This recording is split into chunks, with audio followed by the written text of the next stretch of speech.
अस्सलाम वालेकुम नाजरीन, आप देख रहे हैं इरफान काजी स्पीक्स।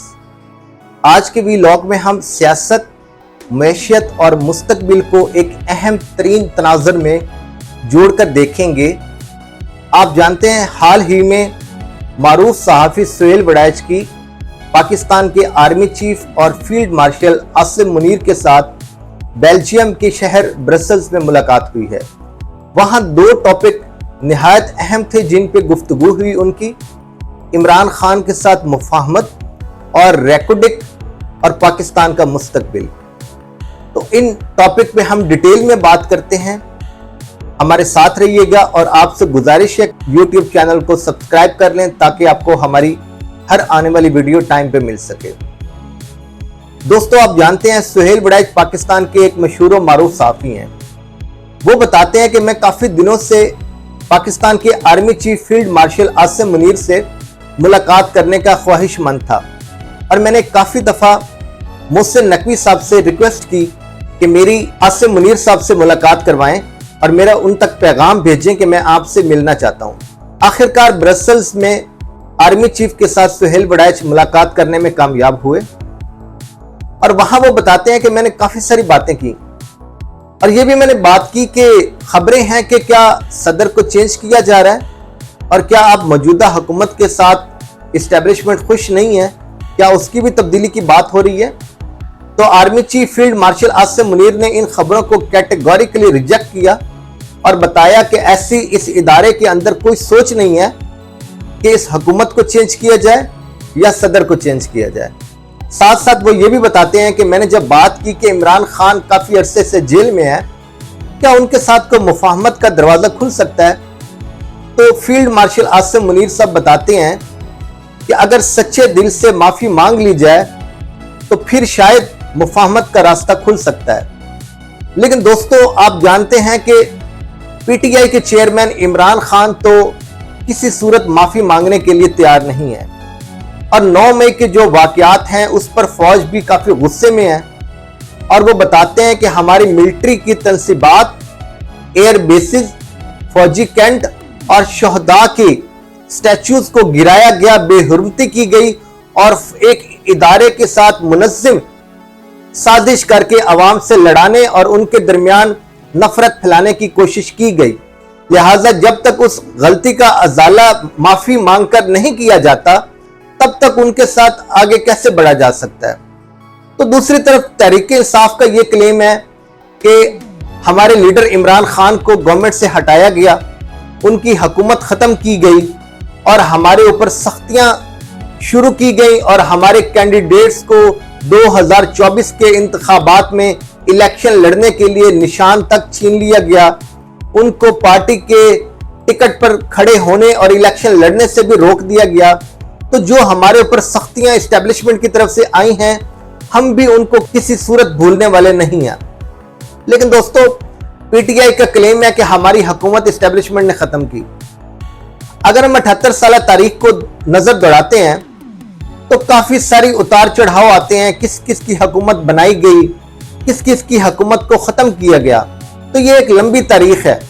लेकिन अगर हम देखें 2018 के इलेक्शन में इमरान खान कोई खालिस्तन अवाम के वोटों से मुंतखब होकर नहीं आए थे, उनको भी इस्टेब्लिशमेंट का सहारा, उनकी सपोर्ट हासिल थी, तब ही वो हुकूमत में आकर वजारत उज़्मा की कुर्सी तक पहुंच सके।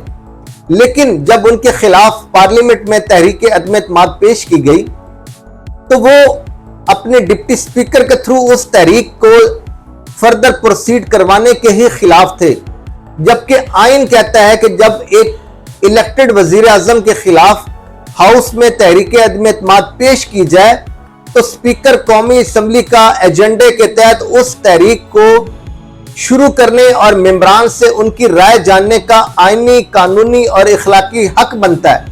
लेकिन उनका डिप्टी स्पीकर कासिम सूरी इस प्रोसेस को चलाने के ही खिलाफ थे। तो बात यह है कि इमरान खान किस बेस पर जिद कर रहे थे कि मुझे हुकूमत से ना निकाला जाए, जब उनके अपने ही मेंबरान उनके साथ नहीं खड़े। वो कैटेगोरिकली कह रहे थे कि हम इस हुकूमत के खात्मे के हक में हैं और हम इस हुकूमत को सपोर्ट नहीं करेंगे तो फिर उनका एस्टेब्लिशमेंट के ऊपर इल्जाम लगाना ही गलत है। इमरान खान को तो अपनी पार्टी की तरफ ध्यान देना चाहिए था कि मैं ऐसे मेंबरान को अपनी पार्टी में लाऊं, ऐसे मेंबरान को टिकट देकर असेंबली में लाऊं जो साफ और शफाफ हो, जो पार्टी के नज़्म ज़ब्त के ऊपर इंप्लीमेंट करें, पढ़े लिखे हों और इस कौम को आगे लीड करने की सलाहियत रखते हों। लेकिन अनफॉर्चुनेटली इमरान खान ने भी इब्न वक्तों का सहारा लिया और असेंबली में अपनी अक्सरियत हासिल करके बस इक़्तिदार तक पहुंचना उनका रास्ता था। वो ये भूल गया कि ये कब मुझे छोड़कर, मुझे दगा दे के मेरी हुकूमत खत्म कर सकते हैं। तो इसलिए इमरान खान को एस्टेब्लिशमेंट को मुर्द इल्जाम नहीं ठहराना चाहिए, उनको अपने गिरबान में और अपनी पार्टी की तरफ देखना चाहिए कि मेरे ही मेंबरान थे जिन्होंने मेरे खिलाफ तहरीक अदम एतमाद पेश करने के लिए अपोजिशन को मदद फराहम की। तो दूसरी बात है कि जब इमरान खान को 9 मई के दिन गिरफ्तार किया जाता है तो उनकी जो पार्टी है वो तहश में आकर मिलिट्री तनसीबात, कैंट एयरफोर्स के बेसिस, ISI के दफातर और शुहदा के स्टैचूज के ऊपर चढ़ दौड़ती है और ये शो करने की कोशिश करती है कि हम सब ताकतवर हैं और हम इस ताकत से एस्टेब्लिशमेंट को नीचा और कमजोर दिखा लेंगे। लेकिन बात यह है कि आपकी जितनी मर्जी ताकत हो, एस्टेब्लिशमेंट के सामने कोई ठहर नहीं सकता। आपको अगर रास्ता अपनाना भी था तो आपको जमहूरी सोच के तहत जमहूरी रास्ता अपनाना चाहिए था। इमरान खान साहब अगर वजारत उज़्मा की सीट से हट भी गए थे तो हुकूमत तो PTI की ही बरकरार रहती। पंजाब में भी उनकी हुकूमत थी, खैबर पख्तूनख्वा में भी उनकी हुकूमत थी और वफाक में भी उन्हीं की हुकूमत रहती। लेकिन अनफॉर्चुनेटली सिर्फ एक बंदे की सीट जाने से पूरी पार्टी को तहस नहस करवा दिया गया और आज उनके मेन लीडर छुपे हुए हैं या जेलों में हैं और खुद इमरान खान साहब भी जेल की सलाखों के पीछे अपने दिन गुजार रहे हैं। तो बताएं ये कौन सा दानिशमंदाना फैसला था? अगर उस इंसिडेंट के बाद ये मान लिया जाता कि हाँ हमारे कुछ जज्बाती कारकुन मिलिट्री तनसीबात और कैंट्स एरियाज में गए, उन्होंने तशद्दुद अपनाया, लेकिन हम उस पर माजरत खां हैं, ये फौज हमारी है और हम अपनी फौज के साथ खड़े हैं और नेक्स्ट टाइम हम कोशिश करेंगे कि हमारी पार्टी में से ऐसा कोई तशद्दुद पसंदाना अनासिर है उसको हम खत्म करने की कोशिश करेंगे। लेकिन इस रास्ते पर चलने की बजाय मुजाहमत का रास्ता अपनाया गया और आज जो पार्टी का हाल है वो आपके सामने है। आर्मी चीफ फील्ड मार्शल का कहना है कि आप जब तक माफी नहीं मांगते मुफाहमत का रास्ता नहीं खुल सकता।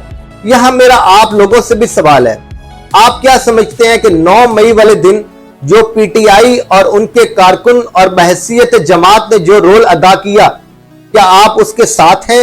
या आप समझते हैं कि जो फील्ड मार्शल आसिम मुनीर कह रहे हैं कि माफी मांगकर मुफाहमत का रास्ता खुल सकता है, क्या आप समझते हैं कि इमरान खान को उन वाकयात के ऊपर माफी मांग लेनी चाहिए?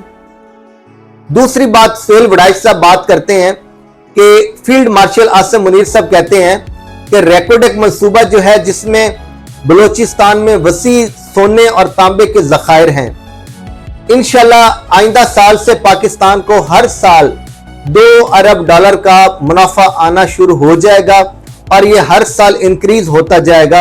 और उनका ये कहना था कि इंशाल्लाह 2030 तक हम टॉप 20 कंट्रीज में आने की सलाहियत रखते हैं और 2047 तक हम टॉप 10 पावरफुल इकोनॉमिक कंट्रीज में आने की भरपूर सलाहियत रखते हैं और हम इसके लिए पूरी कोशिश भी करेंगे। दोस्तों, ये खबर तो बहुत अच्छी है, लेकिन आप जानते हैं कि पाकिस्तान ऐसा मुल्क है जिसमें खबरें और खुशखबरियां बहुत दी जाती हैं, लेकिन अनफॉर्चुनेटली वक्त आने से पहले ही वो खुशखबरियां पता नहीं कहां चली जाती हैं। लेकिन वक्त आ जाता है और वो कोई भी मंसूबा पाया तकमील तक नहीं पहुंच पाता।